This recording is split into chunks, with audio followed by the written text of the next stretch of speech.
안녕하십니까?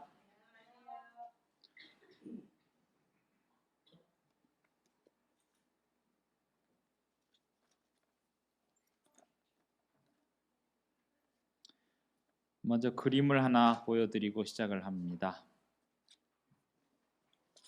재미있는 성경 이야기에 나오는 그림인데요.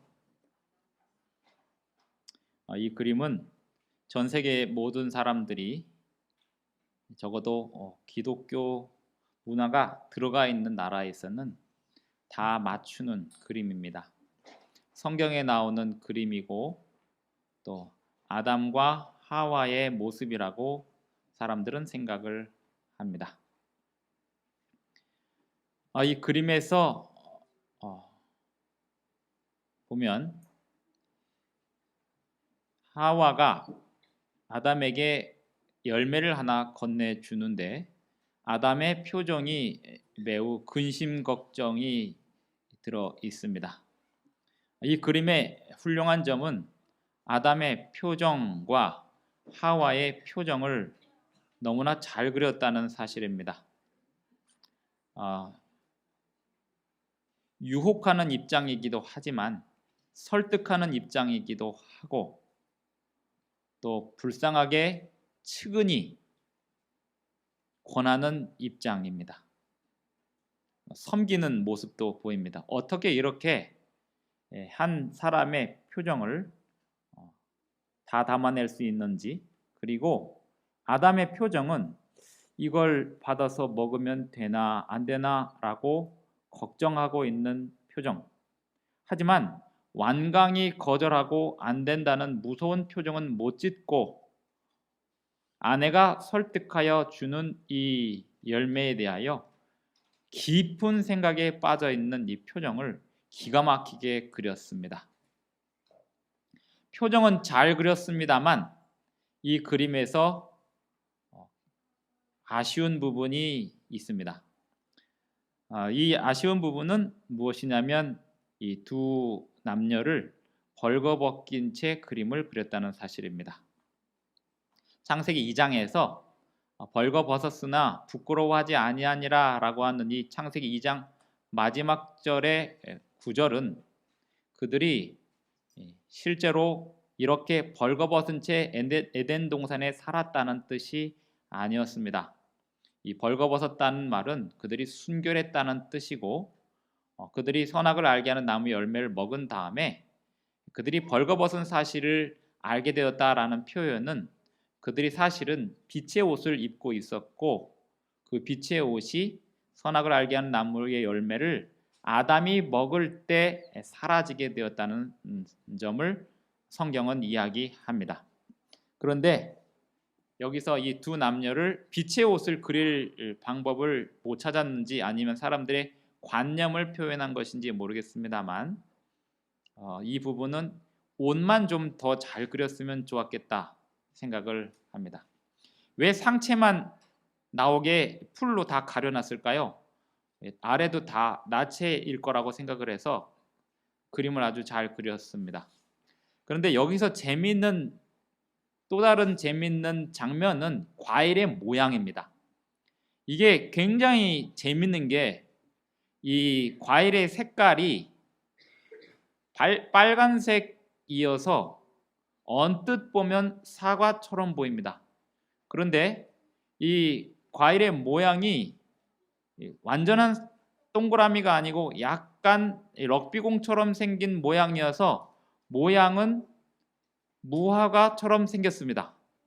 그런데 더 재밌는 것은 왼쪽에 있는 나뭇 잎사귀의 잎사귀가 바나나 잎사귀처럼 보입니다. 다 이유가 있습니다. 이렇게 그림을 그린 이유는요, 선악을 알게 하는 나무의 열매가 무엇인지에 대하여 사람들이 많은 가설들을 세웠는데 사과라는 가설이 있습니다. 이 사과라는 가설에 의하여 뭐가 나왔냐면 이 영어의 이 부분이 아담스 애플입니다. 영어로 아담스 애플인데 왜 아담스 애플이냐면 사과를 받아갖고 꿀꺽 삼키다 걸렸답니다. 그래서 미국 사람들이 영어권 사람들이 이 선악을 알게 하는 나무의 열매가 사과라고 생각을 했다라고 하는 그 과정이 이 아담스 애플이라는 말 속에 들어 있습니다. 근데 어떤 사람들은 이 무화과라고 생각하는 사람들이 있습니다. 유대인들이 이 예수님을 핍박하던 당시에 예수님께서 무화과를 나무를 저주한 장면으로 해석을 해서 선악을 알게 하는 나무의 열매도 무화과였을 것이다라고 생각을 합니다. 그런데 바나나라고 생각을 하는 사람들은 왜 바나나라고 생각했냐면 옛날에는 바나나도 무화과라고 불리던 시절이 있었답니다. 그래서 무화과, 바나나가 선악을 알게 하는 나무의 후보군에 올라 있습니다. 우리나라에서는 어떤 교주가 만든 교회가 있었는데 그 교회에서는 복숭아가 선악을 알게 하는 나무의 열매라고 해서 그 교회의 교리는 복숭아를 못 먹게 했습니다. 지금도 그 교회가 아주 조그맣게 남아있는 줄 아는데요.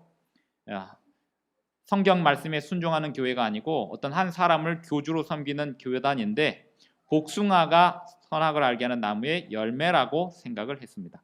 그러다 보니 이 선악을 알게 하는 나무의 열매를 그림을 그리다 보니 바나나와 사과와 무화과와 복숭아를 다 그렸습니다. 이 한 장면 속에.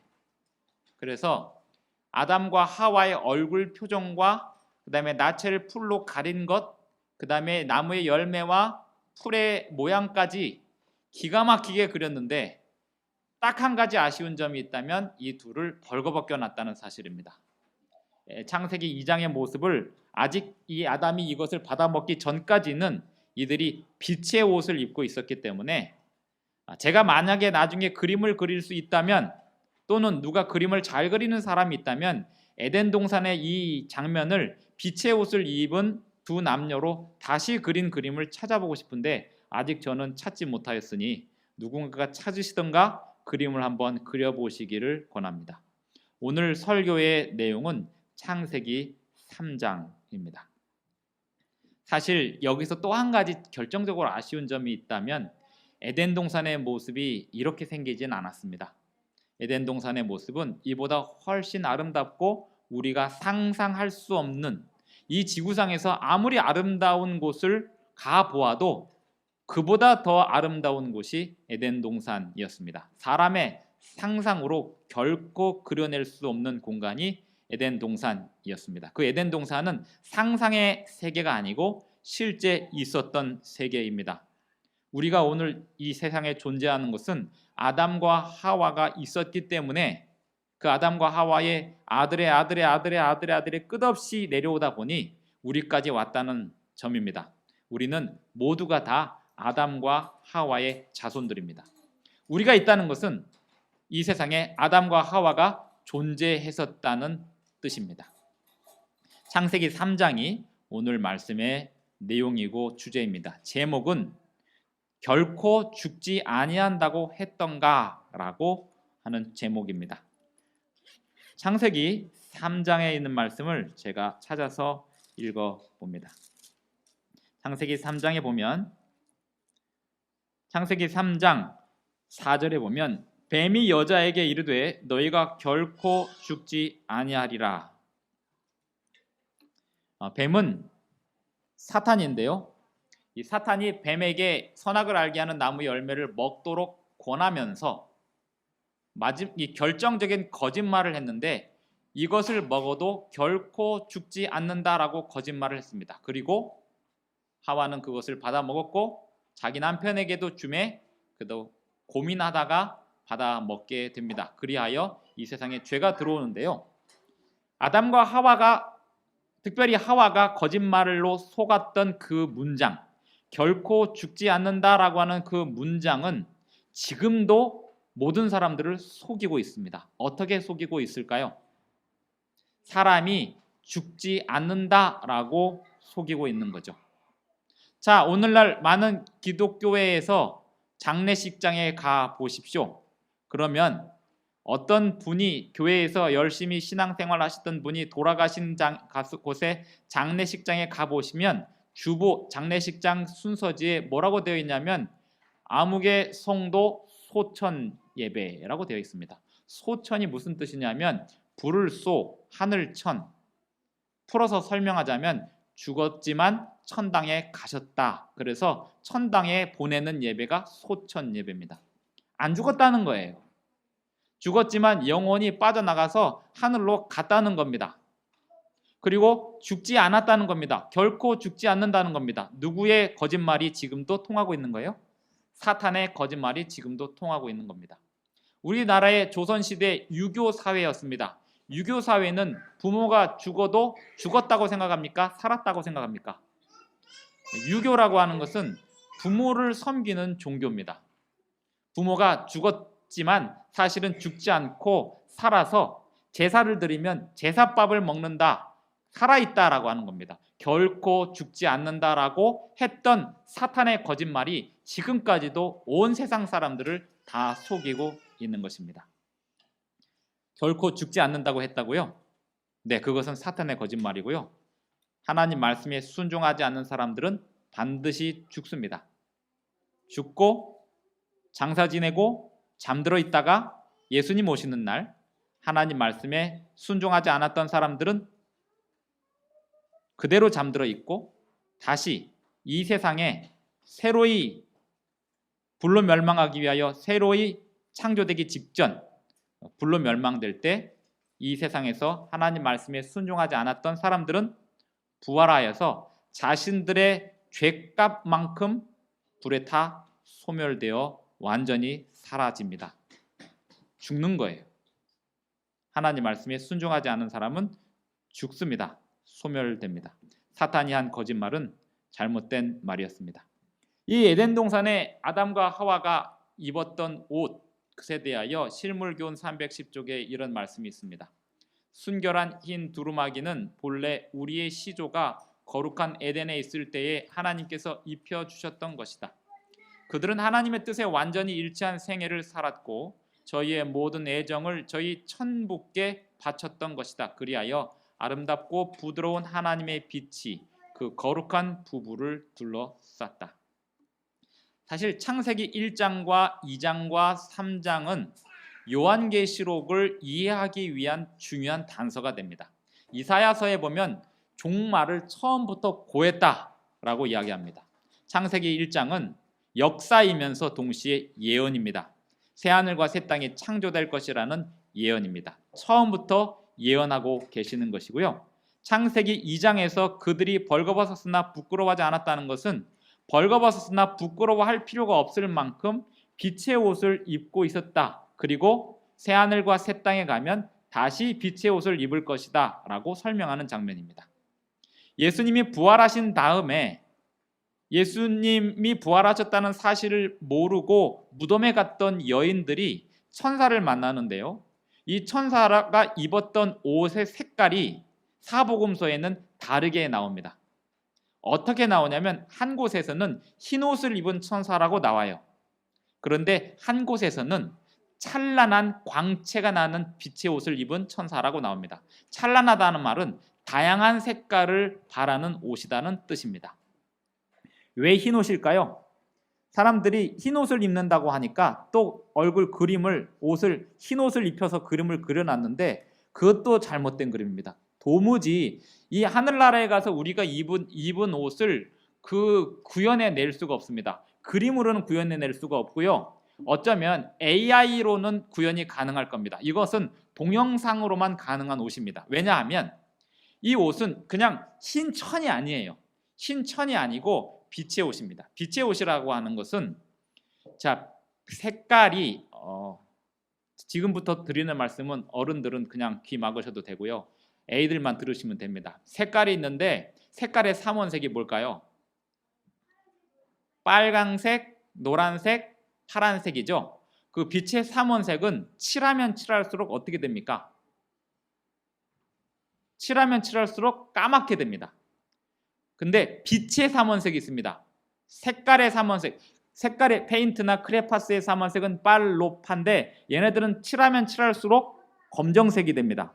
그리고 빛의 삼원색이 있습니다. 빛은 빨간색, 녹색, 파란색. 이게 빛의 삼원색인데요. 이 빨간색, 녹색, 만약에 여기 이 공간 안에 빨간빛하고 녹색빛하고 파란빛하고 그 라이트를 딱 비춰갖고 한 곳에다 모으면 무슨 색깔 빛이 나올까요? 흰색 빛이 나옵니다. 빛은 만나면 만날수록 점점 더 밝아지면서 마지막에는 흰색이 되고요. 색깔은 만나면 만날수록 점점 더 어두워지면서 깜장색이 됩니다. 우리의 이 어린아이들이 또는 어른들이 사람들이 색깔을 가지고 만나는 사람들이 있고요. 빛깔을 가지고 만나는 사람들이 있는데 색깔을 가지고 만나는 사람들은 만나면 만날수록 까매집니다.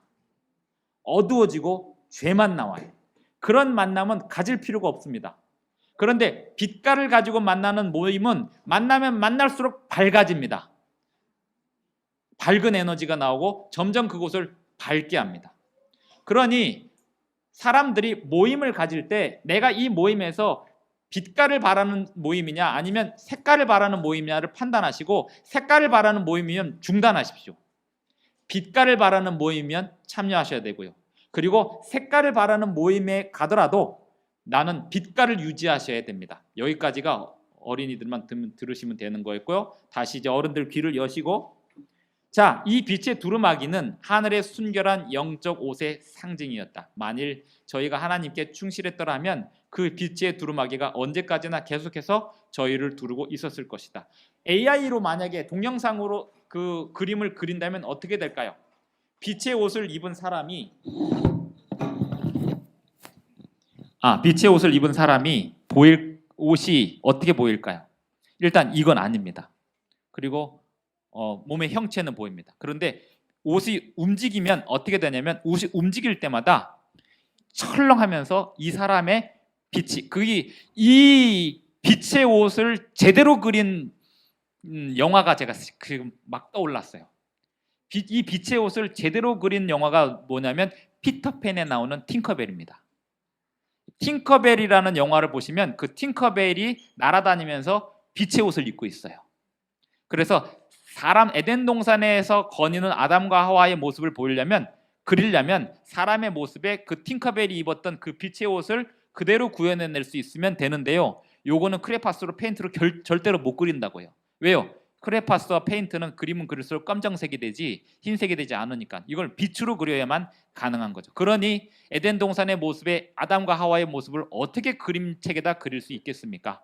이게 고민인 거죠. 아마도 성경 이야기책에 그림을 그린 사람이 고민하다가 결국 못 그리고 벌거벗겨 놓았지 않았나, 이런 생각이 됩니다. 이 빛의 두루마기는 하늘의 순결한 영적 옷의 상징이었고, 우리가 하늘나라에 가면 이런 옷 없어요. 가죽옷도 아니고요. 하늘나라에 가면 빛의 옷을 입고 다닙니다. 그런데 여기서 상상의 날개를 한번 펴보겠습니다.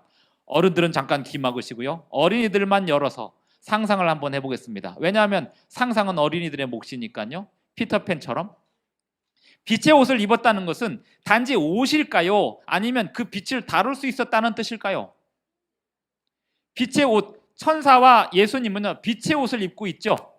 그래서 우리가 초등학교를 졸업하기 전까지는 아직 모르는데 중학교, 고등학교를 졸업하고 나면 어떤 사고방식에 꽉 갇히게 되냐면 이 세상은 빛의 속도보다 빠른 물질은 없다. 이게 아인슈타인의 상대성 이론이고, 이 이론은 지금까지 온 세계에 지배하고 있는 이론입니다.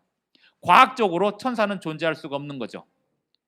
우리나라의 유명한 과학자 중에 궤도인가 어떤 유튜버가 있는데 이 사람이 나와갖고 귀신이 없다는 것을 과학적으로 설명하는데, 산타클로스도 없고 귀신도 없다는 것을 과학적으로 설명하는데 빛의 속도로 이야기를 해요. 동시에 그렇게 다니면요 지구가 다 파괴된대요. 산타클로스가 25일 하루 동안에 지구를 다 다니면요 지구가 다 파괴될 수밖에 없다는 거예요. 빛의 속도로 여기 찍고 여기 찍고 물건 하나 던지면요 빛의 속도로 바늘이 우주에서 빛의 속도로 바늘이 떨어지잖아요. 그걸로 지구가 폭발합니다. 그런데 산타클로스가 25일 날 밤새 다니면서 전 지구에 다니면서 빛의 속도보다 더 빠른 속도로 선물을 착착착 뿌려야 되는데 그러면 거기 다 파괴된다는 거예요. 바늘만 던져도 파괴되니까. 그러므로 산타클로스는 없고 귀신도 없다라고 설명을 하는데요. 물론 아인슈타인의 상대성 이론의 근거에 의하면 빛의 속도를 넘어서는 것은 이 세상에 존재할 수가 없기 때문에 예수님도 없고 하나님도 없고 천사도 없죠. 여기까지가 어린이들을 위한 이야기였고요. 다시 모두를 위한. 하나님은 그 빛의 속도를 지배하시는 분이시고 빛의 속도를 빠르겠다 느리겠다 하실 수 있는 분이실 뿐만 아니라 빛을 타고 나르시는 분이시고 아담 부부도 어쩌면 빛의 옷을 입었다는 사실은 빛보다 빠른 속도로 이동이 가능했다는 뜻으로 저는 상상이 됩니다. 이건 어디에도 없는 얘기고 그냥 과학적인 상상일 뿐이에요. 하나님께서 이 세상을 만드셨을 때 지으신 그 모든 것을 보시니 보시기에 심히 좋았습니다. 그러니 이 에덴 동산의 모습은 나쁜 게 하나도 없었고 모든 게 다 좋았습니다. 모든 게 다 좋았으니 그 모든 게 다 좋은 데서 어떻게 살았냐면 우주의 질서와 조화는 그들에게 하나님의 무한하신 지혜와 권능을 말하여 주었다. 그들은 항상 어떤 재미있는 것을 발견하였으며 그것은 그들의 마음을 창조주께 대한 더욱 깊은 사랑으로 충만하게 하였으며 새로운 감사를 표시할 수 있게 하였다. 날마다 재미있는 것을 발견했대요. 날마다 즐겁게 살았답니다. 그들이 하나님의 율법에 충성을 하는 한 알고 즐기고 사랑하는 그들의 능력은 계속 증가할 것이었다. 그들은 계속하여 지식의 새 보화들을 얻고 새로운 행복의 샘들을 발견하고 하나님의 측량할 수 없고 끊임없는 사랑에 대한 더욱더 분명한 관념을 얻게 될 것이었다. 그들이 하나님의 율법에 충성한다면 그들은 끊임없이 재미있게 살 수 있었습니다. 자, 이 그림은 성경 이야기에 나오는 그림은 아니고 인터넷에서 구입하는 그림인데요. 자, 이 그림은 또 잘 그렸습니다. 잘 그렸는데 뭐가 잘 그렸냐면 하와를요 백인 여자로 그리지 않은 게 아주 잘했습니다. 동양인 또는 약간 이 필리핀계처럼 그렸습니다. 아주 잘 그린 거죠. 왜 성경에 나오는 천사들은 다 백인으로 그려나갔고 지금도 미국 사람이 천사들인 줄 알고 있는 사람들이 있어요. 우리나라의 한국 기독교가 특별히 그게 심한데 미국은 천사의 나라인 줄 알아요. 그래서 미국은 미국 가면 그곳이 천국인 줄 알죠. 사람들이 다 죽이려고 총 들고 다니는데 그것도 모르고. 어쨌든 이 성경에서 옛날 사람들은 이 미국인 선교사가 많았기 때문에도 그렇고 미국 사람들이 미국 사람들 위주로 그렸기 때문에 심지어 예수님도 백인으로 그려놔요. 예수님은 백인일까요? 흑인일까요? 황인일까요? 예수님은요 아시아인입니다. 기독교가 유럽 종교라고 생각하고 서양 종교라고 생각하는데요. 기독교는 철저히 아시아 종교예요. 셈의 후손도 아시아인이고요. 예수님, 유대인 다 아시아인들입니다. 예수님은요 사람들이 그림을 그리는 것처럼 백인이 아니고 아시아인이었습니다. 그러니 하와의 모습도 아시아인으로 그린 게 아시아인의 입장에서 참 잘 그렸죠. 그리고 선악을 알게 하는 나무의 열매도 무화과 사과 비스무리하게 그려놨어요. 기가 막히게 위에 거는 사과처럼 생겼는데 아래 들은 건 무화과처럼 그려놨어요. 지금 제가 말씀드리고 싶은 것은 사과도 무화과도 바나나도 복숭아도 아닙니다. 그러니 사과 먹을 때마다 내가 선악과를 먹는 거 아닌가 이런 불안감에 떠실 필요가 없고요. 복숭아를 먹을 때마다 내가 선악과를 먹는 게 아닌가라고 불안에 떠실 필요가 없는데 더 분명한 사실은 선악을 알게 하는 나무와 생명나무와 열매가 똑같이 생겼습니다. 그래서 선악을 알게 하는 나무는 특별하게 다르게 생긴 나무가 아니고 에덴 동산의 그 모든 나무들이 다 똑같이 생겨났는데 그 에덴 동산 중앙에 다른 것과 똑같이 생긴 그 생명나무 중에 하나를 이건 선악을 알게 하는 나무니 먹지도 말고 만지지도 말라고 하나님께서 말씀하셨어요. 창세기 2장에 보면 아담이 먹지 말라라고 들었습니다. 그런데 하와가 사탄에게 이야기하기를 이거 먹지도 말고 만지지도 말라라고 했다고 이야기합니다. 하와가 덧붙인 말일까요? 아니면 하와가 들은 말을 그대로 한 걸까요? 제가 살아남는 이들이라는 책에서 읽어보았는데 하나님께서 그들에게 만지지도 말라고 하셨어요. 먹지도 말고 그래서 하와는 자기가 들은 내용을 그대로 얘기한 거예요. 먹지도 말고 만지지도 말라. 먹을 게 아닌데 그걸 뭐하러 만집니까? 만지작거리다가 먹고 싶은 유혹이 생길 텐데요. 먹지도 말고 만지지도 말라. 그런데 뭐하라? 계속 보라는 겁니다. 왜요? 계속 봐야 뭐가 성장하니까? 품성이 성장하니까. 사람의 품성은 언제 성장하냐면 안 되는 게 있을 때 성장합니다. 한계가 있을 때 성장하고요. 질서와 율법이 있을 때 성장합니다. 어린아이들의 창의성, 사람의 창의성은 어디서 나올까요? 뭐든지 다 해봐라 여기서 창의성이 나오지 않습니다. 이 인간 세상에서는 뭐든지 다 하면 창의성이 나오는 게 아니라 뭐든지 다 하면서 계속 색깔을 묻힙니다. 이것저것 다 해보면서 색깔을 묻히고 마지막에는 새까맣게 된 자기 자신을 발견하게 됩니다. 이 죄악된 세상에서는 하지 말라는 그 경계선을 발견할 때마다 그것을 넘지 않는 훈련을 통해서 품성이 개발이 됩니다. 그 하지 말라고 하는 그 명령을 에덴 동산에서 아담 부부가 뿐만 아니라 그 이후로 태어날 많은 사람들이 에덴 동산의 한 가운데 선악을 알게 하는 나무를 볼 때마다 저건 하나님이 먹지 말라고 하셨어라고 하는 그 말씀을 생각할 때마다 품성이 성장할 수 있었다는 거죠. 영원히. 그래서 선악을 알게 하는 나무는 먹지 말라고 하셨던 것입니다. 그런데 여기에 선악을 알게 하는 나무의 열매도 잘 그렸고 무화과처럼 생겼지만 사과처럼 생겼지만 둘 다 아니게 그렸으니까 잘 그렸죠. 여자의 모습도 잘 그렸고 여자가 유혹을 당하는 모습도 잘 그렸는데 한 가지 정말 아쉬운 게 뭐냐면 뱀의 모습입니다. 이렇게 생기면 누가 넘어가겠어요? 이렇게 유혹하는데 누가 넘어가냐고요. 뱀이요. 지금 우리가 생각하는 뱀의 모습과 에덴 동산에서의 뱀의 모습은 다르게 생겼어요. 우리는 저주받은 뱀의 모습을 보고 있는 거예요. 그래서 그 저주받은 뱀의 모습이 아니고 이 뱀은 진짜 완전 여기에 이 사람의 입고 있었을 빛의 옷, 사실 창세기 1장을 그림으로 그린다라고 하는 거가 얼마나 많은 상상과 신학이 집대성이 돼갖고 이거를 AI로 그려야 돼요. 지금 AI 시대에 컬러풀하게 동영상으로 그려내야 되거든요. 그런데 뱀의 모습을 그리는 것도 숙제입니다. 어떻게 그려야 되냐면 에덴 동산에서 가장 예쁘게 생겼고요, 가장 아름답게 생겼고요, 가장 지혜롭고 순결했습니다. 오늘날 사람들이 어떤 동물을 가장 좋아하죠? 어떤 사람은 고양이 좋아하고 어떤 사람은 개 좋아하고 또 사람마다 좋아하는 짐승들이 다른데 가장 아름답게 생긴 짐승은 사람마다 기준이 다르잖아요. 에덴 동산에서는 뱀이 가장 아름다운 짐승이었고 그 다음에 이 뱀은 날아다녔습니다. 지금도 날아다니는 뱀이 있는 거 아시죠? 이 나무에서 저 나무까지 한 30m 되는 걸 점프해서 날아요. 그 어떻게 나냐면 공중에 떠갖고 그 몸을 움직여갖고 그 채공을 해냅니다. 점프해갖고 뛰어내는데 그렇게 나는 정도가 아니고 에덴 동산에 있는 이 뱀은 날개가 달렸을 겁니다. 그래서 에덴 동산에 있는 이 뱀이 날개가 달렸을 것이라고 하는 그 상상이 어떻게 전달이 됐냐면 아담은 알았잖아요. 뱀이 어떻게 생겼는지, 원래 뱀이 어떻게 생겼는지. 그리고 그 아담이 어떻게 생겼는지 뱀이 알았기 때문에 그것을 누구에게 얘기했을까요? 후손들에게 얘기했겠죠. 그래서 후손들에게 이야기해서 누구도 그 뱀의 모습을 알고 있었냐면 노아도 그 뱀의 모습을 알고 있었을 것이고요. 그 노아의 아들들에게도, 왜냐하면 이 아담으로부터 노아까지 에덴 동산에서 있었던 그 이야기를 자세히 이야기하는 게 그들의 사명이었어요. 지금은 우리가 성경을 통해서 전달하지만 옛날에는 성경 내용을 말로 사실 그대로 자식에게 전달하는 게 부모의 숙제였습니다.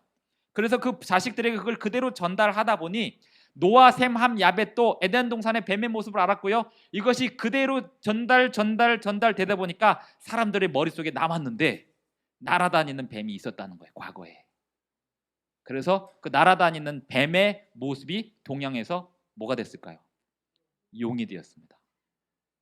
이 용은 서양에도 있고요, 동양에도 있고요, 전 세계에 다 있죠. 왜냐하면 날아다니는 뱀.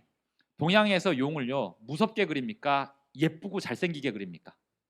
예쁘고 잘생기게 그리죠. 그 예쁘고 잘생기게 그린 것보다 훨씬 예뻤던 게 에덴 동산의 뱀이었습니다. 그러니 이렇게 그려놓고 이걸 유혹하는데 이거에 넘어가는 얘가 바보같이 생겼죠. 에하와는 결코 바보가 아니고요, 가장 아름답고 건강한 여인이었고 가장 지혜로운 여인이었고 이 세상에 지금 살아가는 사람들의 IQ를 다 합쳐도 에덴 동산의 아담 부부의 IQ가 훨씬 더 높았을 거예요. 창조 이후에 계속해서 IQ가 낮아졌고 이 사람의 지력도 체력도 낮아졌고 그때 당시에 이 키가 한 3m 정도 됐다고 하는데 3m가 이렇게 키만 3m가 아니라 체격도 건실한 3m였고요. 나무나 풀들의 크기가 어마어마했습니다. 그러니 공룡도 큰 동물들이 다녀도 어울렸던 거죠. 굉장히 거대한, 그리고 지금처럼 바다가 이렇게 다 대부분 70%를 덮고 있는 그런 바다가 아니고 땅이 훨씬 넓었을 것이고 사람들의 모습이 지금과는 완전히 달랐을 겁니다. 어쨌든 이 그림에서 뱀은 잘못 그렸습니다. 제가 이야기를 왜 하냐면 누군가가 좀 그렸으면 좋겠어요. 제가 설교에 인용할 만큼 아주 좋은 그림을 그려줬으면 좋겠습니다. 여자가 결국 이렇게 유혹을 받는 장면이 창세기 3장 1절입니다. 그런데 뱀은 여호와 하나님이 지으신 들짐승 중에 가장 간교하니라. 이 성경절 어제 제가 요한계시록을 번역하는 사람들이 예수의 증거를 갖다가 예수를 증언하였으므로라고 번역한 것이 상당히 아쉽다라고 말씀을 드렸는데요. 이 창세기 3장 1절을 번역하는 사람도 고민하다가 이렇게 번역을 한 건데요. 뱀은 여호와 하나님이 지으신 들짐승 중에 가장 간교하니라라고 번역을 했습니다. 결국은. 근데 이거는 그냥 읽을 수가 없는 게, 자, 뱀이 간교하면요. 여기 간교하다는 말의 다른 말은 교활하다는 뜻이거든요. 간교하다라는 이 말은 뱀이 간교하고 교활하면 어디서부터 잘못됐냐면 뱀을 누가 만드셨어요? 하나님 만드셨는데 그 하나님이 뱀을 간교하고 교활하게 만드셨을까요? 창세기 1장 마지막 절에 보면 하나님이 지으신 모든 것을 보시니 보시기에 심히 좋고 아름다웠습니다. 그러니 뱀도 가장 아름다웠습니다. 이 간교하다는 말이 잠언에는 뭐라고 번역이 되어 있는지 한번 보겠습니다. 잠언 12장입니다. 제가 한번 읽어보겠습니다. 잠언 12장 16절입니다.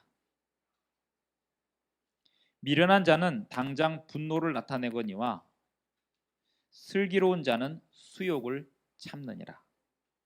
여기서 간교하다는 말을 뭐라고 번역을 했을까요? 슬기로운 자. 이 간교하다라고 번역한 이 아롬이라고 하는 단어는 위에 벌거벗었다라고 하는 단어와 어원이 같습니다. 둘 다 아롬이에요. 벌거벗었다, 간교하다, 이게 같은 어원인데 창세기 2장에서는 벌거벗었다로 번역을 했고요. 그것의 뜻은 벌거벗었다에 초점이 맞춰져 있는 게 아니라 순결했다입니다. 빛의 옷을 입고 있었기 때문에 순결했다에 초점을 맞춘 거고요. 하지만 이 히브리어 대한성서공회는 히브리어를 해석해서 번역하지 않고 있는 그대로 번역하는 게 대한성서공회의 사역이기 때문에 다른 버전 성경들은 또 다르게 번역을 해놨습니다. 어쨌든 지금 우리가 보고 있는 이 개신교에서 다 같이 보고 있는 이 대한성서공회의 번역은 원어의 번역을 있는 그대로, 이게 무슨 뜻인지 모르겠어도 있는 그대로 번역하려는 노력 때문에 이렇게 된 건데, 간교하다라고 하는 이 번역은 사실 틀린 번역은 아닌 게 간교하다, 교활하다는 말도 되고요. 슬기롭다, 총명하다는 말도 됩니다. 두 가지 의미가 히브리어에는 다 들어 있습니다. 그런데 여기서 슬기롭다, 뱀이 가장 슬기로웠다라고 번역을 하자니 뭐가 걱정이 되냐면 사탄이 슬기롭다는 게 또 용납이 안 되는 거예요.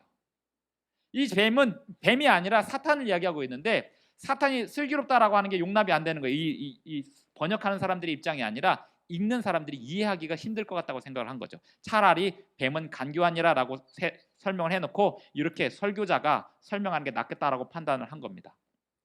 그래서 뱀은 간교하니라인데 이 뱀은 사실 요한계시록 12장에 보면 사탄이라고 설명을 하고 있죠. 여기서 간교하다라고 번역을 한 것은 사탄을 암시하고 있는 겁니다. 자, 하나님, 사탄 누가 만들었어요? 뱀 누가 만드셨죠? 하나님 만드셨죠. 사탄은 누가 만들었습니까? 사탄은 하나님이 만든 천사였어요. 그런데 이 천사가 어떻게 된 거죠? 타락한 거죠. 이 타락은 하나님이 타락하게 만든 겁니까? 자기가 자기의 선택권을 가지고 타락하게 된 겁니까? 자기가 선택해서 타락하게 된 거예요.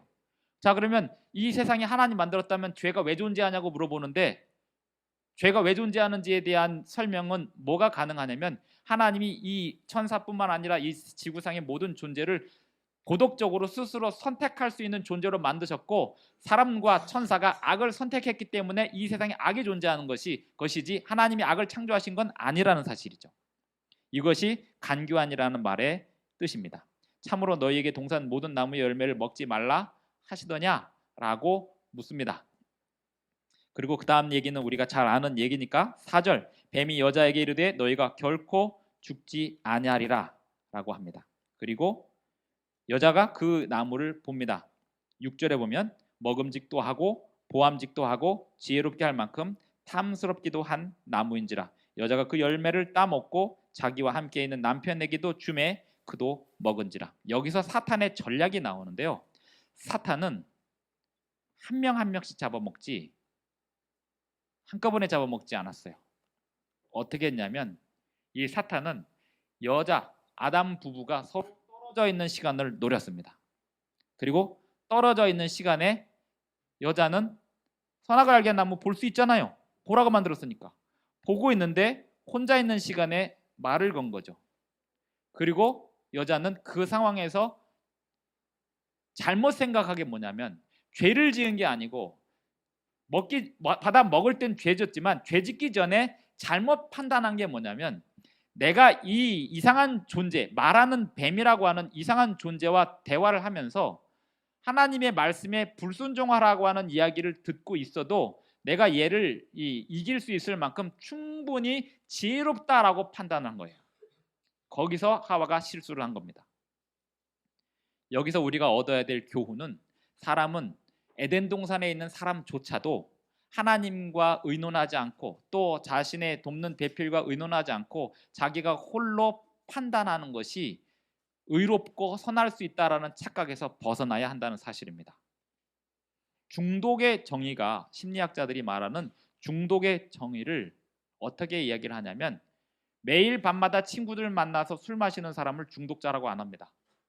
그런데 매일 9시 뉴스 끝나고 홀짝홀짝 소주 한 병 내지 반병 혼자 마시고 앉아있는 사람을 중독이라고 정의합니다. 이것은 심리학자들이, 의사들이, 정신과 분석학자들이 정의하는 거예요. 중독은요, 사람들과 어울려서 같이 하는 게 중독이 아니고 자전거 중독, 등산 중독, 낚시 중독, 무슨 게임 중독 있잖아요. 이 어린 아이들이, 젊은 아이들이 게임을 하더라도 꼭 친구들이 있을 때만 하고 혼자 있을 때는 안 하는 애들은 사실 중독이 아닌데, 진짜 중독은 친구들과 어울리지 않는 그 시간에도 혼자서 하고 있는 애들, 그런 애들은 중독으로 가는 겁니다.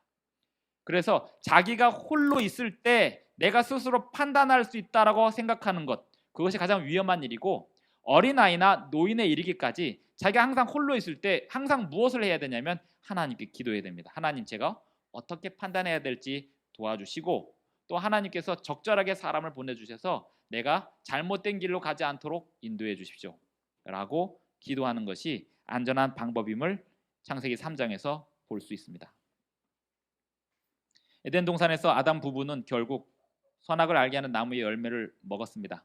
그리고 시드는 꽃과 떨어지는 잎 가운데서 최초의 쇠퇴의 징조를 목격하고 아담과 그의 반려자는 오늘날 사람들이 죽은 자를 인하여 슬퍼하는 것보다 더 깊이 슬퍼했다. 꽃이 시들고 나뭇잎이 떨어지게 된 것은 에덴 동산에서의 모습이 아닙니다. 사실 우리가 단풍철이 되면 그 단풍이 아름답다고 보러 가지만 아담 부부에게 있어서 그 단풍은 죽음의 상징이었습니다.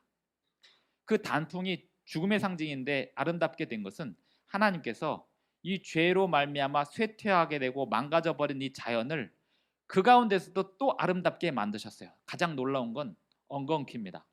이 엉겅퀴는 죄의 저주로 만들어진 식물이거든요. 가시와 엉겅퀴. 그런데 하나님께서 그 죄의 저주로 만들어진 그 식물이라 할지라도 그 식물들로 인하여 또 다른 어떤 좋은 역할을 할 수 있도록, 이 엉겅퀴는 사람의 간의 피로를 해독하는 해독제를 담고 있는 약용식물로 오늘날 사람들에게 쓰여지고 있습니다. 이 세상에 수많은 잡초들이 생겨났고 수많은 독초들이 생겨났는데요. 이 제주도에 가면 천남성이라고 하는 이 식물이 있는데 가을 되면 새빨갛게 익어서 이 가을철에 제주도를 가면 그게 가장 예뻐요. 길가에 피어 있는데 굉장히 예쁩니다. 그런데 해설사 가이드 없이 다니다가 그걸 모르고 만졌다가는 당장 만져서는 별로 소리 안 나는데 예쁘다 하고 만질 수 있죠. 모르고 애들이 예쁘다 하고 만졌는데 이걸 이제 만졌는데 그냥 가만히 있나요? 가만히 있다 눈부셔 이렇게 눈 비비면 이제 그때부터 난리가 나는 거죠. 어떤 사람은 천남성이 먹어도 되는 시기가 있고 먹으면 안 되는 시기가 있기 때문에 실제로 해설사가 이게 먹으면 안 되는 독초라고 알려져 있지만 이거 먹어도 됩니다라고 먹었다가 입이 마비돼 갖고 3일 동안 말을 못하는 경우가 있고요. 천남성은 그 사약의 재료로 쓰였답니다. 그런데 이 천남성은 약재로도 쓰입니다.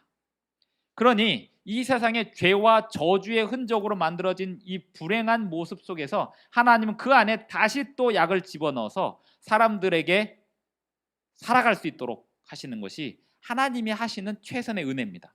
연약하고 우아한 꽃들의 죽음은 참으로 슬픔의 한 원인이었다. 그러나 미끈한 나무들이 잎들을 떨어뜨릴 때에 그 광경은 죽음이 모든 생물의 운명이라는 엄숙한 사실을 마음에 생생하게 심어 주었다. 창세기 3장에서 죄의 흔적들과 저주의 흔적들로 가시와 엉겅퀴들이 소개되고 있는 것처럼 오늘날 우리의 삶의 현장은 죄악의 결과들을 우리가 고스란히 안고 살아가고 있습니다. 그런 가운데 우리는 그 모든 원망을 하나님께 돌릴 때가 있습니다. 하나님, 왜 이 세상을, 우리 환경을 이렇게 만드셨습니까? 라고 묻지만 하나님이 이렇게 만드신 게 아닙니다. 하나님께서 아름답게 만드셨고 그 무엇보다도 행복하게 살아가도록 하셨지만 사람이 죄를 지음으로 땅이 저주를 받아 땅이 독초들을 내게 되었고 가시와 엉겅퀴를 내게 되었으며 짐승들은 서로 잡아먹으면서 사체 처리를 하게끔 적응되었고 오늘날 사람들은 그것을 진화라고 이야기합니다. 환경에 적응되어가는 이 상황 속에서 그럼에도 불구하고 하나님은 사람에게 유익하기 위하여 최선을 다하고 있습니다. 모기가 생겼잖아요. 모기가 생겼는데 이 모기가 생기기 전에 장구벌레 모기를 퇴치하기 위하여 그 모기 이 장구벌레들이 있는 그 물을 다 그냥 농약으로 뿌려서 다 죽이는데 사실 이 안타까운 게 장구벌레는 그것처럼 또 좋은 게 없거든요.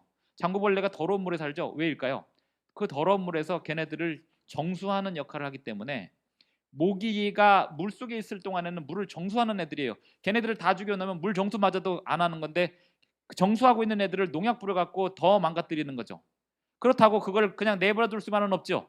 그러면 모기가 또 창궐할 텐데 모기는 우리에게 해로운 존재고 장구벌레는 물을 깨끗하게 하는 존재니 우리가 살아가는 이 생활 속에서 세상 속에서 선과 악 사이의 이 싸움은 끊임없이 진행되고 있습니다. 창세기 3장에 제가 읽지 않았던 성경절 중에 많은 여성 신학자들이 싫어하는 성경절이 있습니다. 너는 남자를 사모하고 남자는 너를 다스릴지니라. 이 성경절이 뭘까요? 이 성경절을 죄된 시각으로 읽으면 남자는 여자를 다스리게 되어 있으니 너는 내 주먹으로 다스림을 받아라 라고 생각하는 못된 남편들이 그것을 악용하였고 또 중세시대의 제왕들이 또 가부장시대의 남자들이 그걸 악용하였지만 창세기 1장에서 하나님이 아담 부부에게 세상을 정복하고 다스리라는 말의 의미가 무엇인지 가꾸고 지키라는 말의 의미가 무엇인지를 제대로 안다면 남편이 아내를 다스린다는 말의 의미는 사랑스럽게 정원 가꾸듯 가꾸라는 의미고 사모한다는 것은 결국 그 잉태하는 고통과 죄의 저주와 흔적 속에 살아가면서 하지만 그 부부의 관계의 연을 통하여 행복하게 살아가도록 하셨고 그나마 갈라디아서에서 사도 바울이 그 성경절에 대한 오해를 풀어주기 위하여 남자나 여자나 노예나 이방인이나 헬라인이나 다 하나다라고 설명하면서 남자와 여자 사이에 우위가 있지 않다는 것을 다시 한번 설명을 합니다. 창세기 3장은 생각할 부분이 너무나 많습니다만 하나만 생각하자면 죄로 인하여 망가졌고 그 망가진 세상 속에서 하나님이 새로운 약 처방을 하고 계시고 그런 가운데 인간관계도 틀어졌지만 예수님의 가죽옷을 우리에게 주신 것처럼 예수님이 십자가를 통하여 서로의 관계를 회복시키사 아담이 하와에게 아내에게 하와라는 생명이라는 이름의 뜻을 부여하면서 새로운 세상을 열었다. 이것이 창세기 3장의 이야기입니다. 연약하고 우아한 꽃들의 죽음은 참으로 슬픔의 한 원인이었다. 우리는 다행히도 봄에 벚꽃이 떨어질 때 아담처럼 불행하진 않습니다. 떨어져 있는 모습도 참 예쁘죠.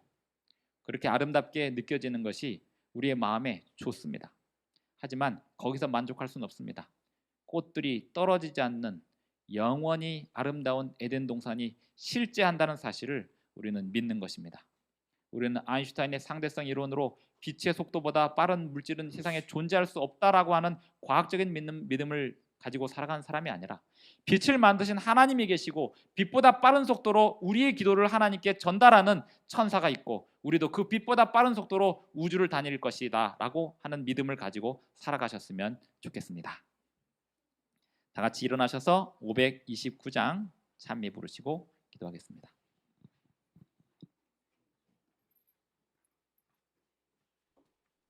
하늘에 계신 우리 아버지, 우리를 빛처럼 돌보시고 신속하게 돌보시며 우리의 모든 문제를 해결하시기를 원하시는 그 사랑을 인하여 감사합니다. 주님의 빛을 세상에 증거하게 하시고 빛과 빛이 만나는 아름다운 모임을 만들어가게 하여 주시옵소서. 예수님의 이름으로 기도합니다.